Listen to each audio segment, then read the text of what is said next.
हर सुबह एक नई ऊर्जा, एक नए आह्वान के साथ आती है और हमसे कहती है कि चलो कुछ नया करते हैं, कल से कुछ बेहतर करते हैं, अपनी दुनिया को कुछ और खूबसूरत बनाते हैं और अपने जीवन को कुछ और सार्थक करते हैं। हमारे देश में एक कहावत है, अतिथि देवो भव, यानी मेहमान भगवान समान होता है। मेहमान कभी भी एहसान लेकर नहीं जाता, मेहमान हमेशा एहसान देकर जाता है, क्योंकि वो आपको ये यकीन दिलाकर जाता है कि आप इतने सक्षम हैं, इतने समृद्ध हैं, इतने काबिल हैं कि आप किसी को सुख और सुकून का अनुभव दे सकें। जैसे कि ये जगह जहां पर हर साल तकरीबन 50,000 मेहमान आते हैं। जी हाँ, 50,000 मेहमान आते हैं उड़ के। मैं बात कर रहा हूं माइग्रेटरी बर्ड्स की, पक्षियों की, जो यहां पर आते हैं। अब जरा सोचिए, हम हर साल अपनी मनपसंद जगह पर जाना क्यों पसंद करते हैं? क्योंकि इस जगह में कोई आकर्षण होता है, क्योंकि इस जगह की कोई खूबी होती है। तो इस जगह की क्या खूबी है, इस जगह का क्या आकर्षण है कि इतने सारे पक्षी यूरोप से, चाइना से, रशिया से यहां पर आते हैं? ये जानने के लिए मैं पहुंच गया हूं हैदरपुर वेटलैंड।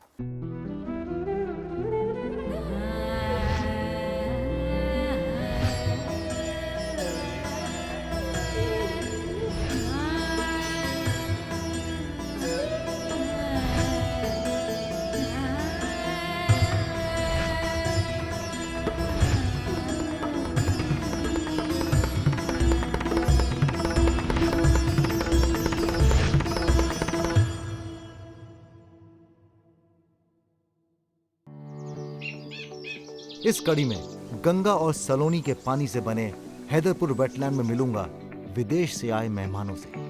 ये बर्ड्स रशिया से, यूरोप से, चाइना से हमारे देश में आती हैं वेकेशन के लिए। जाऊंगा महाभारत के विख्यात महात्मा विदुर के आश्रम। गन्नों के खेतों में उठाऊंगा भरपूर मजा गन्ने खाने का। मिलूंगा गंगा के प्रहरियों से जो गंगा को बचाने के लिए सीख रहे हैं अलग अलग कला। गंगा मैलिनियन नृत्य। उठाऊंगा आनंद बिजनौर शहर के मीठे और चटपटे स्वाद का। ये दाल का जादू है या आपके हाथों में जादू है? जलज सफारी में जाऊंगा गैंजेटिक रिवर डॉल्फिन्स को देखने। दियों से टिमटिमाते घाट पर शामिल होऊंगा गंगा आरती में। इस हैदरपुर वेटलैंड की रुड़की से दूरी है 65 kilometre. Hastinapur wild life sanctuary का हिस्सा है हैदरपुर वेटलैंड, जो करीबन 1200 एकड़ में फैला हुआ है।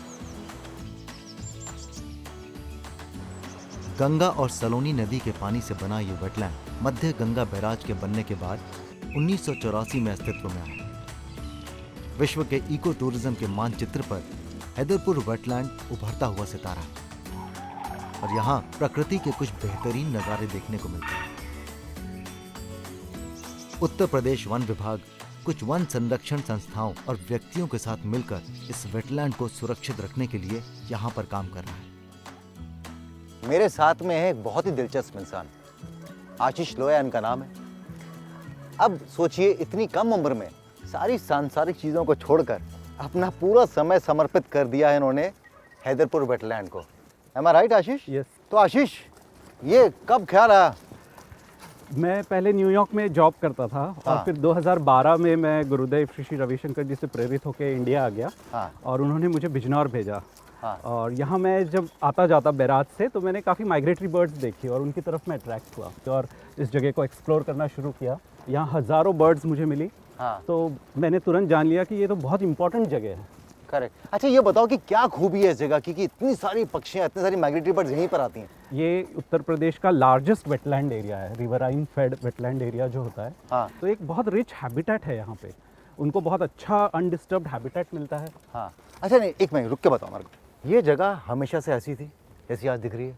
नहीं, ऐसी तो नहीं थी। यहाँ बहुत डिस्टर्बेंस था हैबिटेट को। पहले यहाँ कैटल ग्रेजिंग बहुत ज़्यादा थी, इलीगल इंक्रोचमेंट्स थे, यहाँ लोग आके बस जाते थे।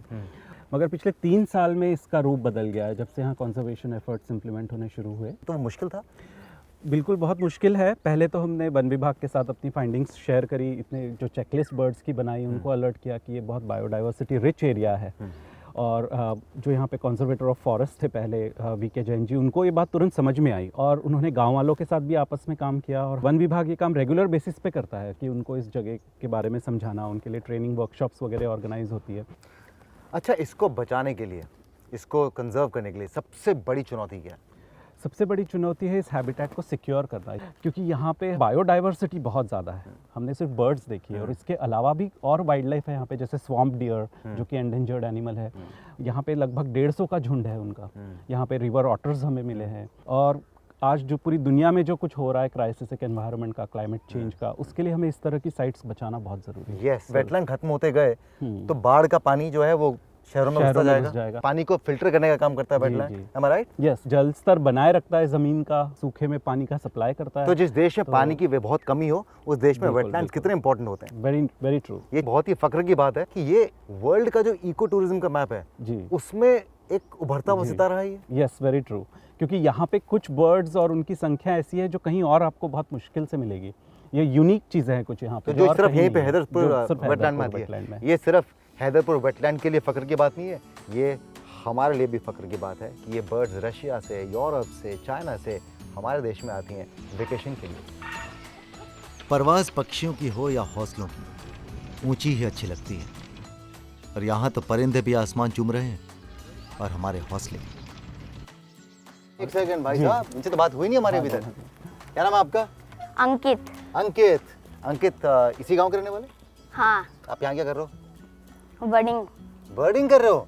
हाँ। मतलब पक्षियों के बारे में जानना चाह रहे हैं। जानना चाह रहे हो आप? हाँ। कितना जान गए हो अभी तक आप? 180। अरे बाप रे बाप, ये तो आप लोग इनको ट्रेन कर रहे हो? हाँ जी। 180 पक्षियों को, चिड़ियों को पहचान लेते हो? हाँ। अच्छा, वो सामने जो व्हाइट कलर की है वो उसका क्या नाम है? बार-हेडेड गूज। यार ये तो हुई ना बात कमाल की। इतना तो मुझे और कौन सी है बताओ? कॉर्मोरेंट। अरे यार, इतने पढ़े लिखे तो हम भी नहीं है। मैंने इतने साल निकाली स्कूल कॉलेज में यार। और अच्छा लगता है जब वो उड़ उड़ के यहाँ पे आते हैं। हाँ, बहुत अच्छा लगता है। जब जाते होंगे ये लोग साल में, तब दुख होता होगा जब ये वापस जाते होंगे अपने अपने घर। जब ये पानी घटता है तब भी ऐसे ही लगता है। तो फिर वेट करते हो कि अभी आएंगे हमारे गेस्ट? कब आते हैं? दिसंबर में आते हैं, नवंबर में? ये जनवरी में आ जाते हैं। वेरी गुड, ये तो बहुत अच्छी बात है यार। मतलब अगर बच्चे अभी ये लोग अगर बर्डिंग में इंटरेस्ट ले रहे हैं और कल को जो टूरिज्म बढ़ेगा तो ये तो गाइड बन के जाएंगे। बिल्कुल, तो अभी से गाइड करते हैं ये लोग। अभी से गाइड करते हो? वेरी गुड यार, this is a very very nice thing. I think community को इन्वॉल्व करना इज सो इम्पोर्टेंट, और खासकर ऐसे बच्चे जो समझने लगे कि यार कितनी इंपॉर्टेंट चीज़ है। इन वेटलैंड्स को बचाएंगे अंकित जैसे लड़के। साइकिल चलाना और फिर ठहर कर पक्षियों के बारे में जानना, समझना मेरी उत्सुकता को लगातार बढ़ाता जा रहा है। ये ऐसी आवाज़ कब करती हैं? ये जो पैनिक होके फ्लाई कर रही है, अभी कोई हाँ। रैप्टर आया है, बहुत डर लगता है इनको। व्हाइट टेल ईगल से वहाँ पे जो बैठी है ज़मीन पे ना, हाँ। वो ईगल तो किंग है वेटलैंड की, और जब वो उड़ती है तो ये सब डर के भाग जाते हैं। वाह क्या बात है। पक्षियों का टाइगर, ये भी नेटिव है या? नहीं, ये माइग्रेटरी है, ये भी बाहर से आते हैं और ये बहुत रेयर है, बहुत कम दिखती है इंडिया में। एक सबसे अच्छी बात तो ये मैं सोच रहा हूँ कि हमारे नेटिव बर्ड्स, हमारे माइग्रेटरी बर्ड्स सब जी, साथ में, सब एक साथ दूसरे में किसी है। को कोई तकलीफ नहीं है एक दूसरे के साथ में। गोवा में मेरा घर है जहाँ बहुत सारी चिड़ियाँ आती है। धीरे धीरे करके अब एक डेवलप हो रहा है इंटरेस्ट।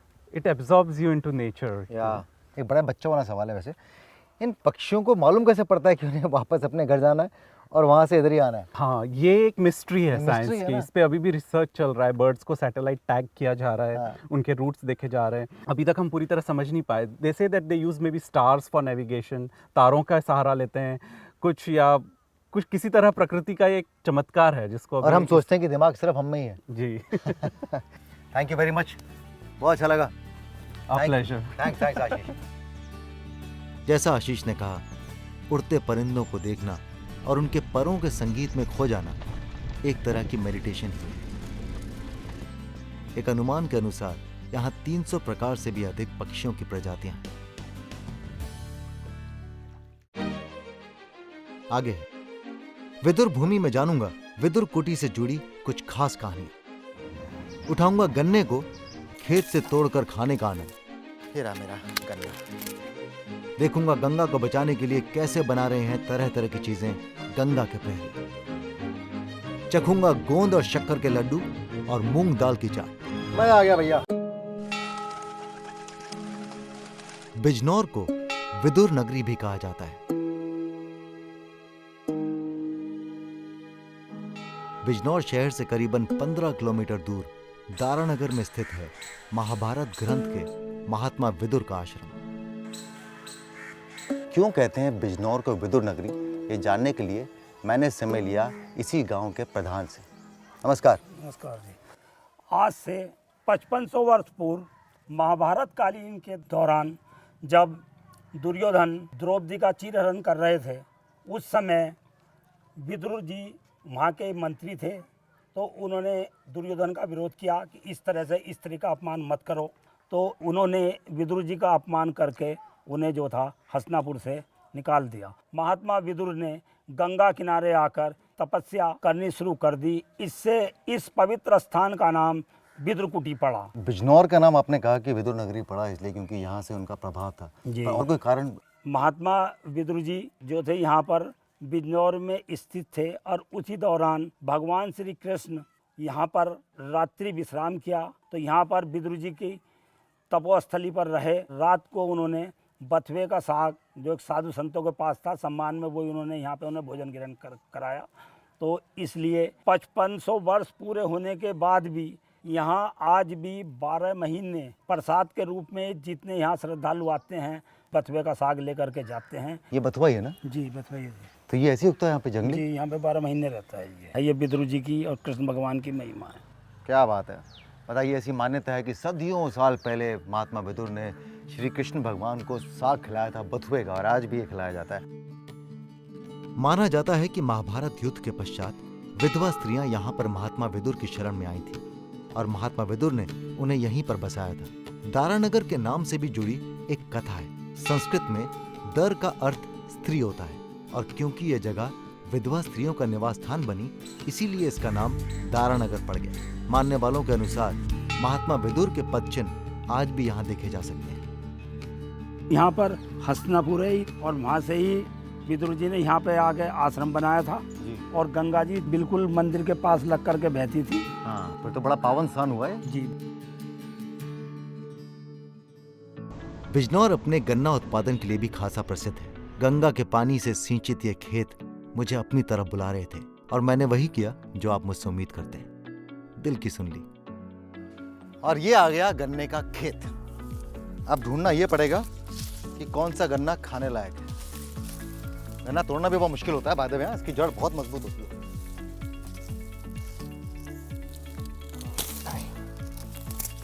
मुश्किल है, लेकिन इरादे मजबूत हो तो कुछ भी मुश्किल नहीं है। ये रहा मेरा गन्ना।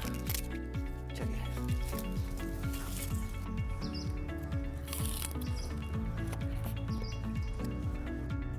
देखिए, अगर मैं एक ऐसे क्षेत्र में हूं जो अपने गन्नों के लिए बहुत प्रसिद्ध हो और अगर मेरे चारों तरफ गन्ने के खेत हों और मैं गन्ने ना चूसूं तो बड़ी नाइंसाफी हो। पुरानी यादें ताज़ा हो जाती हैं जब सर्दियों में धूप में गन्ने चूसा करते थे। लीजिए, गन्नों की बात की और गन्ने लेके आ गए। चाचा नमस्कार। चलिए चलिए, कहाँ ले जा रहे हैं गन्नों को? गन्ने को सेंटर पे ले जा रहे हैं। चाचा एक बात बताइए, गन्ना चूसने में मजा आता है? हाँ, चूसने में मजा। जूस पीने में मजा आता है? हाँ, चूसने में मजा आता है। जो मजा बहुत मजा आता है, वो जूस में नहीं है ना? ना ना, जूस में नहीं। और दांत मजबूत होना चाहिए, हाँ, है कि नहीं? दांत मजबूत होने आप चूसते हैं गन्ना? चूस लेते हैं अभी। पक्का? हाँ, चलिए, चूस लेते हैं। खेत आपका कहाँ पे है? हाँ, खेत पीछे है, थोड़ा आधा किलोमीटर पे। चलिए ठीक है, मैं उम्मीद करता हूँ कि आपकी खूब उपज हो। हाँ। आप मिठास बांटते रहें, हाँ। खूब धन कमाएं। ये गेहूं की फसल है और ये देखिए क्या मिल गया मुझे मिल गए हरे हरे मटर। ये मटर जितने स्वादिष्ट होंगे ना, इसका कोई जवाब नहीं। और यही मटर हमें मुंबई में 20 दिन बाद 25 दिन के बाद खाने को मिलेंगे। मेरा बस चले तो मैं पूरी बोरी भर के ले जाऊँ यहाँ से मटर। मेरे देश की धरती मटर उगले उगले हीरे मोती, मेरे देश की धरती। दिवाली पर मोमबत्ती जलाते या फिर घर में अगरबत्ती से भगवान की पूजा अर्चना करते या फिर खरीदारी की टोकरियां लेते, आपने कभी सोचा है कि ये किन हाथों ने बनाई होंगी? कैसे छोटी छोटी चीजों को जोड़कर इनको आकार दिया गया होगा। गंगा किनारे बनती ये रोजमर्रा की जरूरत की छोटी छोटी खूबसूरत चीजें गंगा के और इन्हें बनाने वालों के जीवन में काफी सहायक सिद्ध हो रही हैं। देखिए, बदलाव लाने के लिए सरकार योजनाएं बनाती है, लेकिन योजनाएं सिर्फ मार्गदर्शन में काम करती हैं। बदलाव तब तक नहीं आएगा जब तक उस मार्ग पर चलने वालों की मानसिकता में बदलाव नहीं आएगा। तो गंगा को बचाने के लिए नमामि गंगे ने wild life institute of India के साथ मिलकर एक ऐसी टीम तैयार की है जो गंगा के तट पर जो लोग रहते हैं उनमें चेतना जगाते हैं, उन्हें उनकी जिम्मेदारी के बारे में बताते हैं। सही कहा मैंने जयेंद्रा जी? जी, जो हैदरपुर वेटलैंड यहाँ पे है, उसके किनारे बसे गांव में काम कर रहे हैं। यहाँ पे जो लोग हैं उनको हम लोग जो गंगा में जलीय जीव रहते हैं उसके संरक्षण के विषय में इनको बताते हैं, इनको जागरूक करते हैं और ये इनको हम इस तरह से मोटिवेट करते हैं कि ताकि आगे चल के ये हमारे सहयोगी बने और लोगों को भी जागरूक करने में हमारी मदद करें। करेक्ट, जब तक लोग नहीं जुड़ेंगे तब तक वो बदलाव कभी आएगा नहीं। तो ये सब अलग अलग किस्म की चीजें सीख रही हैं। जी जी। मजा आ रहा है कि नहीं आ रहा है सीखने में? क्या कर रहे हैं ये लोग? ये तो अभी टोकरी बनाने का काम कर रहे हैं यहाँ पे। हम लोग आए तो हमने देखा कि यहाँ पे मूंज घास और कांस की जो घास है वो गंगा नदी के किनारे उपलब्ध है। अब हम इनको इसमें ट्रेन कर रहे हैं अलग अलग तरह की बास्केट बनाने के लिए। और देखिए कितनी सुंदर बास्केट बनाई है। जी। आप सब जानते हैं कि हम लोग क्या कर रहे हैं? आप और हम मिलके क्या कर रहे हैं? जो काम आप कर रहे हैं वो काम मैं भी कर रहा हूँ। हम सब मिलकर कोशिश कर रहे हैं कि हम गंगा को बचाएं। क्या कर रही हैं आप? क्या सीख रही हैं? अगरबत्ती। अरे वाह, तो अगरबत्ती और धूप बत्ती के लिए फूल कहाँ से आते हैं? जो गंगा के पास रहते हैं हम उन्हें इकट्ठा करते हैं और हम धूप बत्ती बनाते हैं। तो दो चीजें एक साथ हो गई, आपका व्यवसाय भी बन गया और गंगा में जो फूल जाते हैं वो भी बच गए। तो बड़ा कमाल काम कर रही है। गंगा में लिलियन देते हैं, सब फूल लेते हैं सकेर के माथे। क्या बात है, मैं उम्मीद करता हूँ कि आपका व्यवसाय खूब चले, है कि नहीं? बहुत सुंदर है आप। अपनी आंखें किसने बनाई है? आपके काजल वाजल मस्त लगाया आपने एकदम से। खुद ही करती है अपना मेकअप? हाँ, और बहुत सुंदर लग रही हैं आप। बिजनौर जैसे शहर स्वाद से भरपूर होते हैं और इस स्वाद को मैं चखना लूं तो मेरी यात्रा कैसे पूर्ण होगी।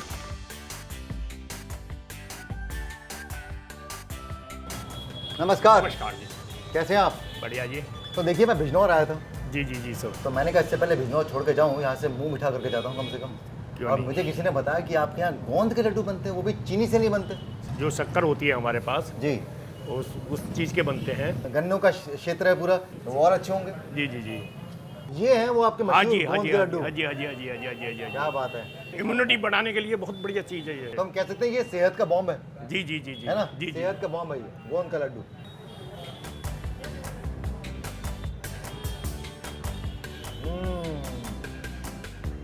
वाकई स्वाद है, बहुत स्वादिष्ट है। गोंद के लड्डू के बाद कुछ चटपटे की तलाश।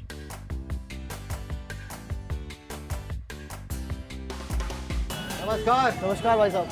भैया, क्या बनाते हो ऐसा कि लोगों ने मुझे बोला कि यहाँ बिजनौर आए हो तो ये मूंग की दाल जरूर खा के जाइएगा। जी भाई साहब, मूंग की दाल होती है, ये चटपटी होती है, मसाले से तैयार होती है। मुझे मालूम है सबसे अच्छी बात क्या लगी। मूंग की दाल जो होती है ना, वो सेहत के लिए बहुत अच्छी होती है। जी, जी, और अक्सर आप किसी रेस्टोरेंट में जाओ, आपको अरहर की दाल मिलती है। जी। भैया, मुद्दत हो गई सड़क के ऊपर खड़े होकर कोई ऐसी चटपटी चीज खाए हुए। जी जी। तो एक कटोरी हो जाए। फिर आपने दाल कच्ची रखी हुई है, अभी इसको चटपटी बनाओगे? जी बिल्कुल, उबली भी दाल होती है केवल ये। जी यार, ये रेसिपी मुझे दे दोगे? जी भाई साहब, बिल्कुल बताएंगे। चटनी गई हरी और ये दाल तैयार हो गई।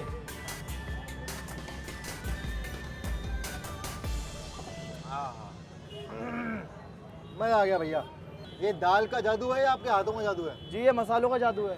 कितनी मात्रा में जाना है सब पता है आपको। जानूंगा तेजी से लुप्त होती गैंजेटिक डॉल्फिन्स को बचाने के प्रयास। सर, लुप्त होने का कारण सिर्फ दो है, हम और हम। नमामि गंगे द्वारा बनाए गए गंगा घाट पर देखूंगा ढलते हुए सूरज का खूबसूरत नजारा। गंगा कितनी खूबसूरत लग रही है आप। दियों की रोशनी के बीच लूंगा भाग बिजनौर की गंगा आरती में। हम में से कुछ ही भाग्यशाली लोग होंगे जिन्होंने गैंजेटिक रिवर डॉल्फिन्स का दीदार किया है। अगर आपने डॉल्फिन्स नहीं देखी हैं तो आप बिजनौर जरूर आइएगा। ये एक ऐसी जगह है जहां ये खूबसूरत डॉल्फिन्स आपके आगमन और आपके स्नेह की प्रतीक्षा में हमेशा रहती है। हाँ, तो डॉल्फिन नजर आएंगी कि नहीं आएंगी? डॉल्फिन आ सकती है नज़र, बट उसके साथ में बाकी माइग्रेटरी बर्ड्स भी आई हुई हैं।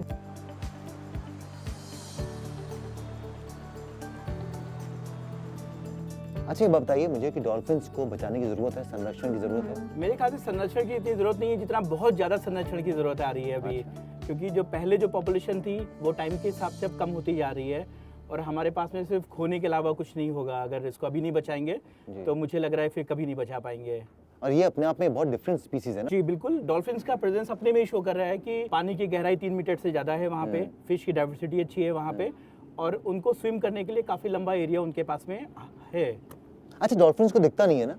नहीं, डॉल्फिन सोनिक बैटरी पे काम करता है, सिर्फ रेडार सिस्टम में अपना एक वेव्स पानी में छोड़ेगा और वहाँ से सिग्नल्स कैच करेगा, देन उस बेस पे वो काम करती है। बहुत सुंदर होती है। और डॉल्फिन्स की तादाद कितनी है रफली, मतलब? रफली यहाँ से लेके अगर हम हस्तिनापुर मेरठ की बात करें तो 15 के अराउंड जो है हमें यहाँ पे डॉल्फिन्स की। हाँ। और लुप्त होने का कारण क्या है? पोचिंग? सर, लुप्त होने का कारण सिर्फ 2 है, हम और हम। तो उन्हें बचाने के लिए आप लोग क्या कदम उठा रहे हैं? डॉल्फिन संरक्षण के लिए एक बहुत बड़ा योगदान प्ले कर रहा है कि जो लोग फिशिंग करते थे तो उनको हमने जो है थोड़ा सा कंजर्वेशन में इनको शिफ्ट किया। हमेशा से हम बात करते हैं लाइवलीहुड की, कि अगर हम आपको मना कर रहे हैं कोई गलत एक्टिविटी करने के लिए तो बट उसके बदल में हमें मतलब क्या सोल्यूशन मिल रहा है, तो वो हमने उनको जो है एक अल्टरनेट लाइवलीहुड देने का स्टार्ट किया था यहाँ पे। तो इनिशियली 5 नाव हमने लॉन्च करे यहाँ पे, तो ये लोग ना ही टूरिस्ट को घुमाएंगे यहाँ पे, उनको बताएंगे भी, संरक्षण में भी करेंगे, प्लस यही अपनी कम्युनिटी में एक मैसेज देंगे जाके कि हमें इससे ये फायदा हुआ है और भी हम। और अब जब उनकी आजीविका जो है वो डॉल्फिन में निर्भर करेगी, बिल्कुल तो जाहिर सी बात है कि वो डॉल्फिन का संरक्षण तो अपने आप उसको ही और बढ़ चढ़ के और उसमें हिस्सा लेंगे संरक्षण में। बहुत अच्छा ख्याल है। मैं उम्मीद करता हूँ कि बस आने वाले समय में कभी मैं यहाँ पे आऊँ, आपसे मिलूँ तो आप मुझे बोले कि राजीव 17 नहीं, इस बार 34 है, 50 है। बिल्कुल, ये होगा। पहले से काफी बढ़ रहे हैं, लोग जागरूक हो रहे हैं। अब वो लोग खुद फोन करके कहते हैं सर यहाँ पे आज हमने सुबह सुबह नहाने गए थे तो 2 डॉल्फिन देखी हमने। पर जनाब डॉल्फिन तो नजर नहीं आई। बट सर आप खुश हो जाइए कि आप डॉल्फिन के हैबिटेट में बैठे हुए हैं, एक अच्छी लोकेशन पे बैठे हुए हैं। कोई दो राय नहीं है, खुश तो मैं हूँ, गंगा के साथ हूँ, गंगा का स्पर्श है। आपको डॉल्फिन मिले तो मेरा हाय बोलिएगा। बिल्कुल बिल्कुल। गंगा के बिजनौर घाट से नदी में ढलते सूरज का एक शांत और मनोरम नजारा देखने को मिलता है। नमस्कार, स्वागत है आपका बिजनौर में। गंगा कितनी खूबसूरत लग रही है यहाँ पर। हाँ, ये बिजनौर जिला जहाँ आप खड़े हैं महात्मा विदुर की धरती पर, यहाँ 75 किलोमीटर इसे टच करके निकलती है गंगा जी। और गंगा मैया का हम लोगों को बड़ा आशीर्वाद है। यहाँ पे जितनी खेती बाड़ी सब में गंगा का स्पर्श होता है। उसमें गंगा का, सब गंगा का ही है। हम लोगों की हंसी गंगा है, हम तो हम मानते हैं हमारी हंसी गंगा है। क्या बात है। देखिए, मैं बिल्कुल एक नागरिक की तरह ट्रैवल कर रहा हूँ, मैं एक एक्टर की तरह ट्रैवल नहीं कर रहा हूँ। और मैं जहाँ जहाँ जाता हूँ और मैं देख रहा हूँ एक बदलाव हमारे देश में कि स्वच्छ रहना हम सबके लिए बहुत बहुत जरूरी है। अच्छा, क्या बदलाव क्या है? ये सब अभी हाल फिलहाल बने? हाँ राजीव भाई, ये 2016-17 में बने हैं और महिलाओं के लिए अलग है, कपड़े बदलने के स्थल बनाए गए हैं। ये कभी कोई सोचता नहीं था राजीव भाई। और घाट पे तो बिल्कुल सोचते हैं। मुझे याद है पापा हम जब बचपन में जाते थे हम हरिद्वार वगैरह, जी तो जितनी गंदगी देखा करते थे वो सब बदल गया। हाँ, बिल्कुल सब बदला। देखो अब लोग, आम आदमी सफाई करते हैं, बड़े लोग से लेकर नीचे तक सब लोग सफाई करते हैं और नीचे से ऊपर तक सफाई करते हैं। और ये पूरे 75 किलोमीटर में इकलौता घाट है। गंगा कभी किधर चली जाती है, कभी किधर चली जाती है, क्योंकि गंगा का क्षेत्रफल बहुत बड़ा है। लेकिन यहाँ बस बैराज है, तो इस वजह से यही एक तट है जो गंगा परमानेंट 12 महीने से टच करके निकलती है। जिस गंगा को पाने के लिए लोग केरला से और इंडिया से बाहर से, ऑस्ट्रेलिया से तो आते हैं लोग, केरला से भी आते हैं लोग, नॉर्थ ईस्ट से भी आते हैं। इसीलिए हम कहते हैं कि भारत के हर कण कण में है गंगा और हर भारतीय के रग रग में है गंगा।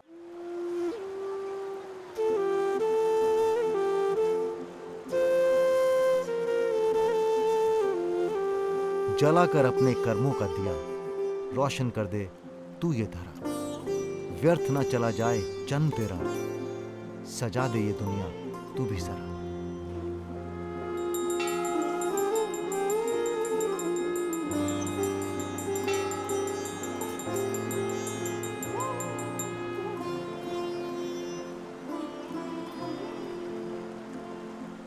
कितना सुकून देती है गंगा माँ की आरती हमें भी, और शायद गंगा माँ की कोख में पल रहे अन्य जीव जंतुओं को भी।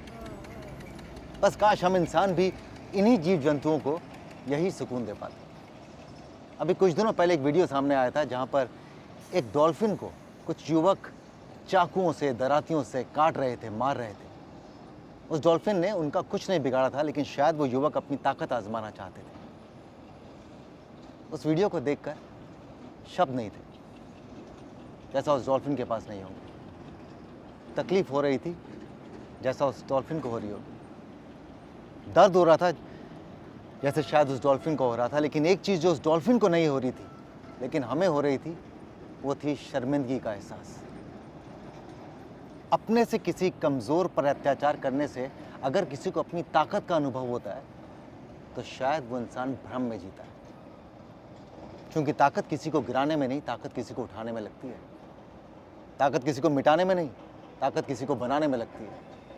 ताकत किसी को हराने में नहीं, ताकत किसी को जीतने में लगती है। कोशिश करके देखिएगा।